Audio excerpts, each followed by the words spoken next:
পরীক্ষার নাম শুনলেই কি ভয় লাগে?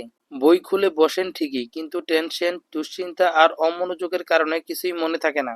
তাহলে আজকের এই ভিডিওটি আপনার জন্য। Subscribe to my channel.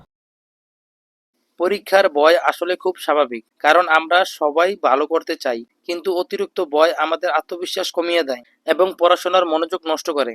আজ জানুন পরীক্ষায় ভয় দূর করার 3টি কার্যকরী উপায়। 1 নাম্বার, ছোট ছোট টার্গেট তৈরি করুন। একসাথে পুরো সিলেবাস ভাবলে চাপ বাড়ে, তাই অল্প অল্প করে পড়ুন এবং প্রতিটি ছোট লক্ষ্য পূরণ করার চেষ্টা করুন। 2 নাম্বারে, পড়ার সময় মোবাইল দূরে রাখুন, কারণ সোশ্যাল মিডিয়া মনোযোগ ভেঙে দেয়। 25 থেকে 30 মিনিট মনোযোগ দিয়ে পড়ুন, তারপর ছোট একটি বিরতি নিন। 3 নাম্বারে, আল্লাহর উপর ভরসা রাখুন এবং দোয়া করুন।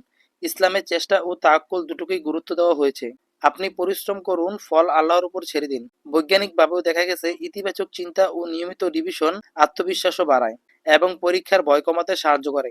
মনে রাখবেন, ভয় নয়, প্রস্তুতি আপনাকে সফল করবে। আজকের পরিশ্রম একদিন আপনার সফলতার রেজাল্ট হয়ে ফিরে আসবে।